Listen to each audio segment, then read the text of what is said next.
Welcome, ladies and gents. Chris Andre here. You can find me at BetBoxing on Twitter for boxing related tweets, or you can subscribe to the channel, click that notifications button, get a new notification whenever a new video is uploaded, and please hit that like button and help the channel grow.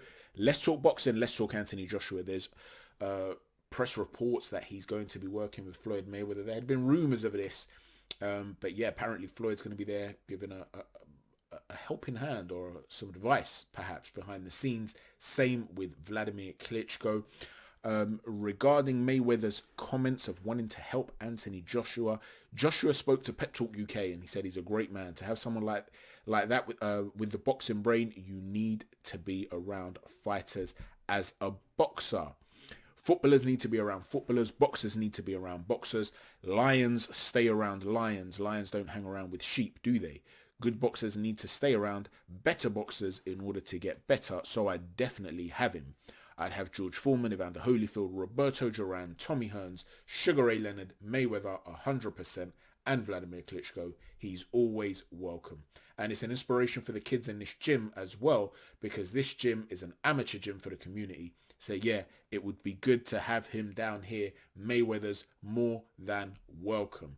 Now, what could this mean? Could this help Anthony Joshua? Could it hinder him? You know, at first glance, you look at it, you think, whoa, man, having Floyd Mayweather there, Vladimir Klitschko, you need advice from world-class guys that know the fight game. And one of the great strengths of Floyd Mayweather's career was his knowledge when it came to matchmaking. I always felt this. And although it hasn't always happened for his own fighters with his own career, knowing his strengths and weaknesses, he was always brilliant at the timing that he took fights. Now, I'm not saying that in terms of a hating comment. In fact, it's a compliment. It's a reality. And you hear him speak often as well. It's all about timing. A fight's always about timing. This is not something that he denies. You know, one of the great examples of this, where, you know, that you can look at a lot, you know, gets said back and forth about, you know, Pacquiao should have just taken the drugs test, and why should Floyd have done this, or why should Floyd have done that? Pacquiao fans say, well, hold on a minute, it's Floyd who's the one that had unfair levels or rather really low levels of testosterone in his blood, which suggested a repressant of some sort and all this sort of stuff, right? Forget all that, leave all that aside. I don't want to play with any of that in this video.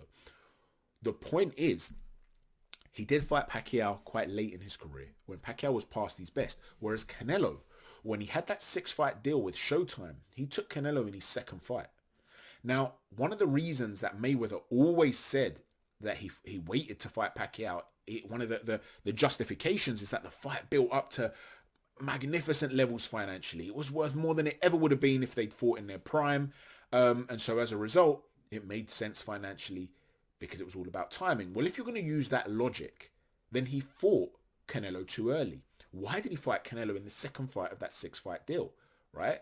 He could have fought him at the end of that. It could have been his last fight, like Berto, or he could have fought him instead of Maidana. He could have fought him down the line when Canelo would have been a bigger star. His name would have grown even more. So the fight would have been worth even more money.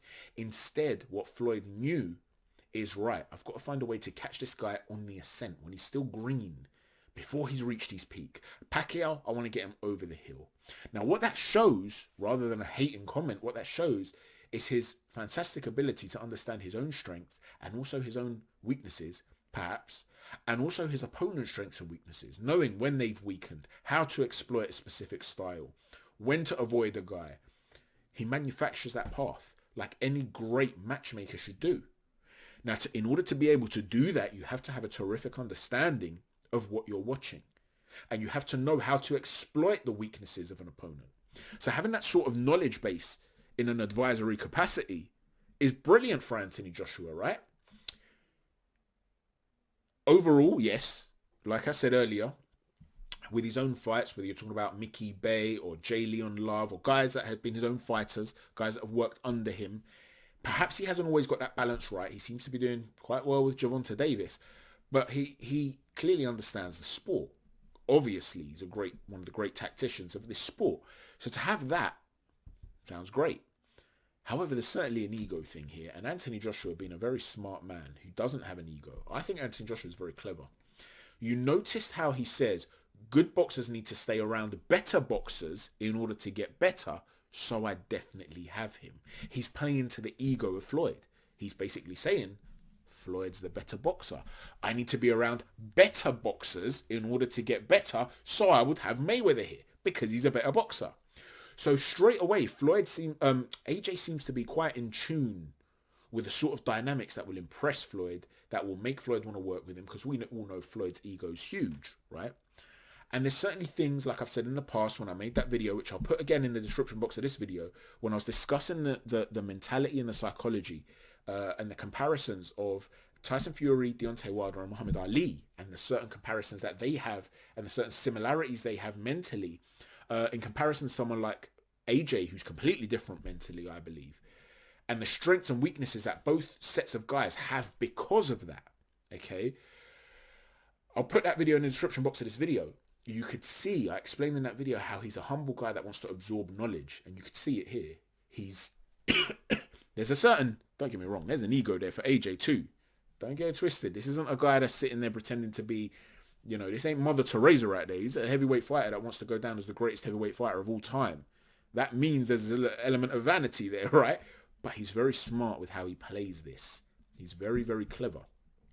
And to me, he could end up having a great asset there with Floyd, as well as with Vladimir Klitschko. Now, when Canelo was going to fight Floyd, Canelo sort of implied that, you know, he's going to be talking to Oscar de la Hoya and getting some advice from him. And Floyd piped up and said, how can you possibly get advice from this guy when I beat this guy? What's he going to tell you? How to lose? He doesn't know how to beat me. If he knew how to beat me, he would have beaten me, right? Fury will probably come up with something similar. Yeah, all right. Oh, well, you're going to get advice from Vladimir Klitschko. You couldn't touch me for 12 rounds. I had my hands behind my back. However, a lot of fighters learn from defeats. You learn, you improve, you think, you study your own defeat, and you think, where did I go wrong? What could I have done differently? And, you know, the wise learn from the lessons of others. And so Anthony Joshua might be there, picking Vladimir's ear, which I'm sure he's picking Vladimir's mind, which I'm sure he's done many times in the past, just to say, listen, what did you struggle with Tyson? Apart from the obvious, where do you think I should target him?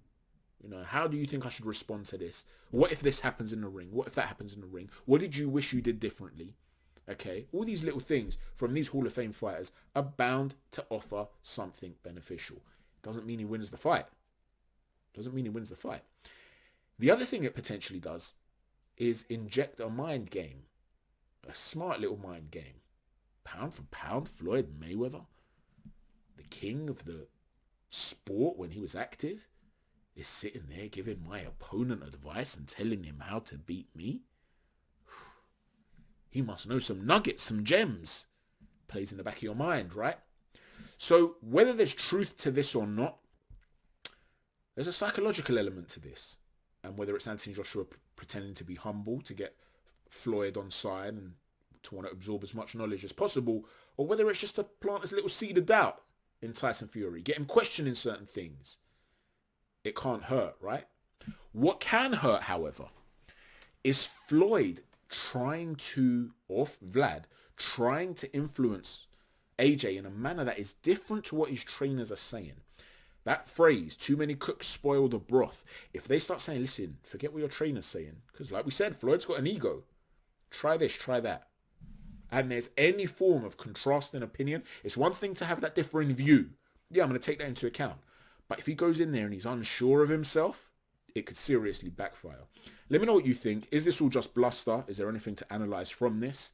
Maybe it's just a nothing thing. It's just going to be a word of advice, a telephone call, which isn't going to really affect the fight at all. Or do you think it could potentially harm Anthony Joshua? Let me know what you think. Hit that like button. Thanks for watching, guys. Chat to you soon. Take care.